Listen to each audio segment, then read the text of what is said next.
حضرت بلال حبشی رضی اللہ تعالیٰ عنہ نے سارا گھر کا کام کاج خود سے سنبھال لیا تھا. ایک دن غائب ہو گئے حضرت بلال اذان دے کے, فجر کی اذان دے کے. ایک دن فجر کی اذان دے کے غائب نہیں ہونا چاہیے. کیا خیال ہے آپ کا؟ مؤذن کو اذان دے کے غائب, اسے مسجد میں پھر رہنا چاہیے. حضرت بلال حبشی رضی اللہ تعالیٰ عنہ اذان پڑھی, غائب ہو گئے. صحابہ ڈھونڈ رہے ہیں بلال کدھر ہے, اقامت پڑھے.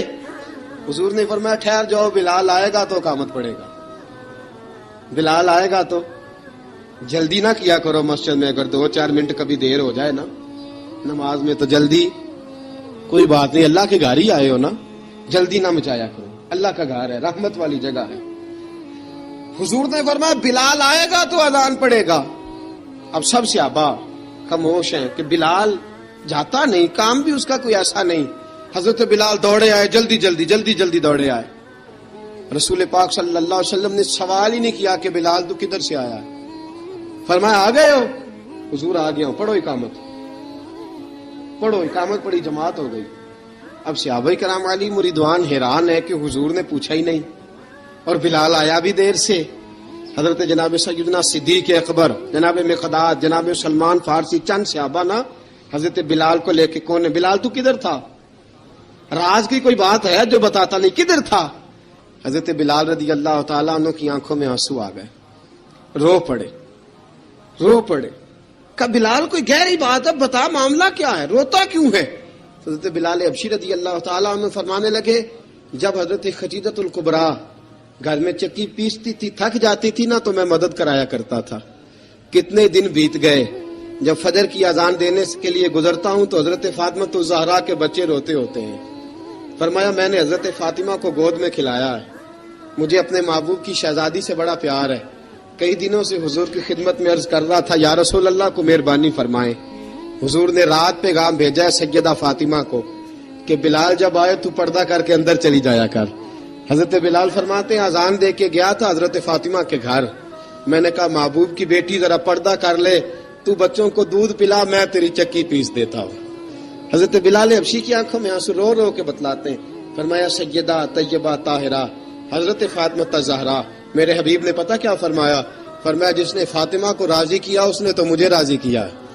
حضرت سیدنا بلال حبشی فرماتے میں نے چکی پیسی اور میں تمہیں کیا بتاؤں, میرے محبوب کی بیٹی نے مجھے بڑی ہی دعائیں دی ہیں. انہوں نے مجھ پر بڑا ہی اظہار محبت فرمایا ہے. فرمایا میں آذان سے لے کر جماعت تک لوگ تسبیحاں رولتے ہیں, لوگ قرآن کی آیات کی تلاوت کرتے ہیں.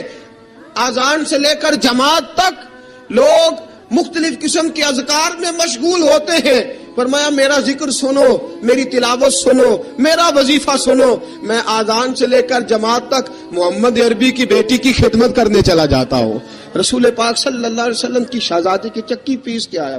حضرت بلال نے اس انداز میں, بدر کی جنگ لگ گئی, بدر کا مارکا, حضرت بلال کے ہاتھ میں تلوار ہے. کہا میں لڑوں گا, پورا جہاد کروں گا. امیہ بن خلف جو بڑا مارا کرتا تھا نا, وہ دوڑ رہا تھا اپنے بیٹے کو لے کے. آگے کچھ صحابہ کھڑے تھے, وہ قریب سے گزرنے لگا.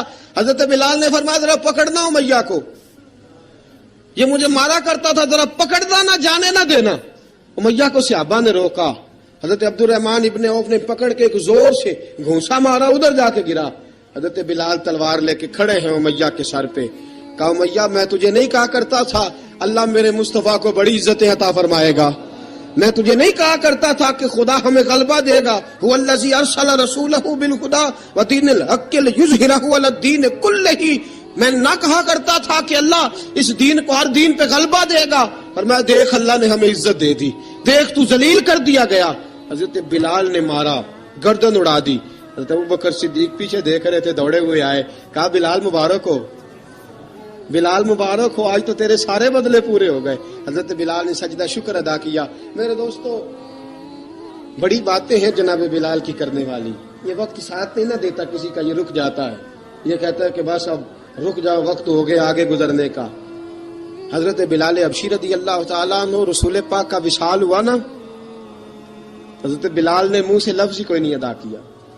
کسی نے اپنا دکھڑا کسی انداز میں سنا لیا. حضرت عمر نے کہا, جس نے کہا حضور وصال کر کے گردن اڑا دوں گا. حضرت عثمان غنی نے کہا خبردار کوئی مجھے آ کے نہ بتائے کہ مصطفیٰ وصال کر گئے. حضرت علی المرتضیٰ رضی اللہ تعالیٰ عنہ نے فرمایا نہ بھائی میرے مصطفیٰ پر تو موت آتی نہیں جس طرح آپ لوگوں پہ. سب لوگوں نے اپنے اپنے اظہار کر لیے نا. بلال نے کسی کو دکھ بتایا ہی نہیں.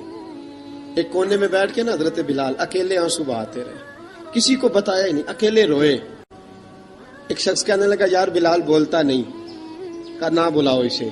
عصر کی نماز کا وقت ہوا نا تو وہ بلال جو کعبے کی چھت پہ بغیر سیڑھیوں کے چڑھ گیا تھا, وہ بلال جو کعبے کی چھت پہ بغیر کسی سہارے کے چڑھ گیا تھا, اس بلال کو کہا کہ بلال چڑھ ذرا آذان پڑھ, مسجد کی چھت پہ چڑھ جا.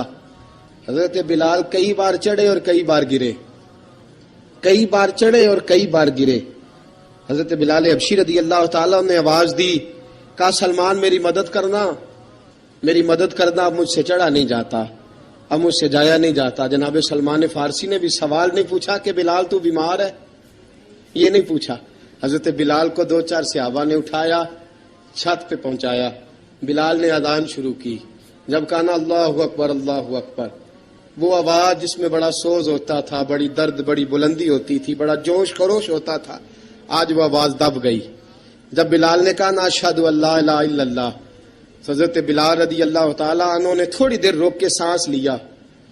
جب کہا نا اشہد ان محمد الرسول اللہ, جو سارے چپ کھڑے تھے نا ان میں سے ایک بابا رو پڑا, جس کا نام ابو بکر صدیق تھا. جب حضرت ابو بکر صدیق کی آنکھ میں آنسو آیا تو حضرت بلال چھت کے اوپر زمین پہ گرے, زمین پہ گرے اور کہا ابو بکر یہ ڈیوٹی کسی اور کی لگا دے, یہ ڈیوٹی کسی اور کی لگا دے, اب میری روح اجازت نہیں دیتی, مصطفیٰ کریم کے بعد مجھ سے اذان نہیں پڑی جائے گی. آپ نے واقعہ سن رکھا ہے کہ ایک بار صحابہ نے بلایا, دوبارہ آئے, حضور خواب میں ملے, کہا بلال تو آتا کیوں نہیں. بلال چھوڑ کے چلے گئے تھے, فرمایا اب میرا یہاں دل نہیں لگتا.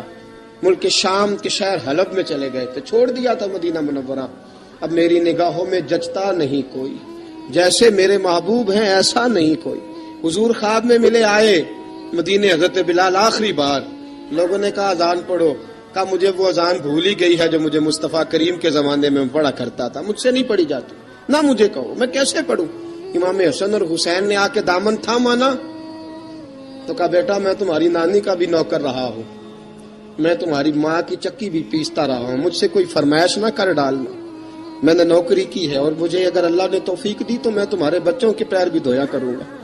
لیکن امام حسن رضی اللہ تعالیٰ عنہ نے فرمایا بلال ایک بار تو اذان سنانی پڑے گی. سنائی بلال نے اذان. کوئی گھر مدینے میں ایسا نہیں تھا جہاں سے رونے کی آواز نہ آئی ہو. حضرت عمر فاروق رضی اللہ تعالیٰ عنہ اپنے زمانے میں شام گئے تو جناب بلال حبشی رضی اللہ تعالیٰ عنہ سے کہا کہ اذان پڑھو. حضرت بلال نے فرمایا میں پڑھ ہی نہیں سکتا. بڑی ہمت کے بعد اذان پڑھی اور جناب بلال نے کہا تم اگر روئے نہ تو میں اذان پڑھوں گا. رونا نہ, وعدہ لے لیا. حضرت عمر تو نہ روئے لیکن معاذ ابن جبل نے رونا شروع کر دیا. جب معاذ ابن جبل روئے تو پھر عمر بھی روئے, جب عمر روئے تو پھر بلال بھی روئے. وہ اذان اشہد ان لا الہ الا اللہ تک گئی. رسول پاک کے بعد پھر اذان اس سے آگے بڑھ نہ سکی. حضرت بلال کا وقت وصال آیا. حضرت ابو درداء کے داماد تھے جناب بلال حبشی. حضرت ابو درداء بہت معتبر صحابی ہیں, ان کی بیٹی حضرت بلال کے گھر میں تھی. حضرت بلال کا وقت وصال آیا تو آپ کی بیوی کہنے لگی بڑے افسوس کی بات ہے, آپ بچھڑ رہے ہیں. فرمایا افسوس نہ کر, مجھے مبارک دے, میں آج بچھڑوں گا تو جا کے رسول پاک سے ملاقات کروں گا.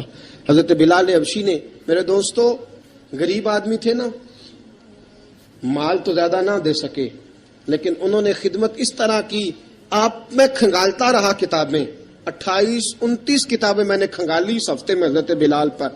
حضرت بلال کا دعویٰ ہی کوئی نہیں. پوری کتابوں میں, پوری سیرت میں کہیں کوئی دعویٰ ملتا, کہیں نہیں کہا میں نے یہ خدمت کی ہے. یہ دعویٰ حضرت بلال کا دعویٰ, میں غور کرتا رہا اس بات پر کہ سب لوگ دعویٰ کر لیتے ہیں نا, بعض صحابہ کے دعوے ملتے ہیں کہ ہم نے فلاں موقع پہ خدمت کی تھی, بلال بدر میں, بلال احد میں, بلال خندق میں, بلال فتح مکہ میں, بلال نے ساری خدمتیں اپنے سر. لیکن بلال کا دعویٰ, حضرت بلال نے اپنے منہ سے ایک بار بھی نہیں کہا میں نے یہ خدمت. عشق بہت کیا. غریبوں جان نہ چھڑایا کرو, یہ کہہ کہ جان نہ چھڑایا کرو کہ ہم کیا کر سکتے ہیں, ہم کدھر جائیں, ہم آگے بڑھو, عملی طور پہ اپنا آپ پیش کرو, رسول پاک کے عشق میں رنگ جاؤ. حضرت سیدنا عمر فاروق رضی اللہ تعالیٰ عنہ فرماتے تھے بلال اب تو حبشی غلام نہیں, اب تو مصطفیٰ کے صحابہ کا امام ہے, اب تو ہمارا امام ہے. جناب بلال حبشی رضی اللہ تعالیٰ عنہ کی زندگی بتلاتی ہے کہ غریب اگر آئے اور اپنے آپ کو رنگے رسول پاک کے رنگ میں تو وہ اتنی خدمت کر سکتا ہے، اتنی خدمت کر سکتا ہے کہ کوئی تاریخ بھی حضرت بلال کو چھوڑ کے مکمل ہو سکتی نہیں. کوئی بھی تذکرہ جناب بلال کو چھوڑ کے صحابہ کے تذکرے مکمل ہو سکتے نہیں. اور جہاں جہاں بھی عشق کی داستان لکھی جائے گی پہلے بلال کا نام لکھا جائے گا، پھر بات آگے بڑھے گی. اللہ ہمیں بھی حضرت بلال کے عشق کا قطرہ نصیب کرے، ہمیشہ مدحت خیر الانام میں گزرے. دعا ہے یہ عمر درود و سلام میں گزرے. وآخر دعوانا الحمد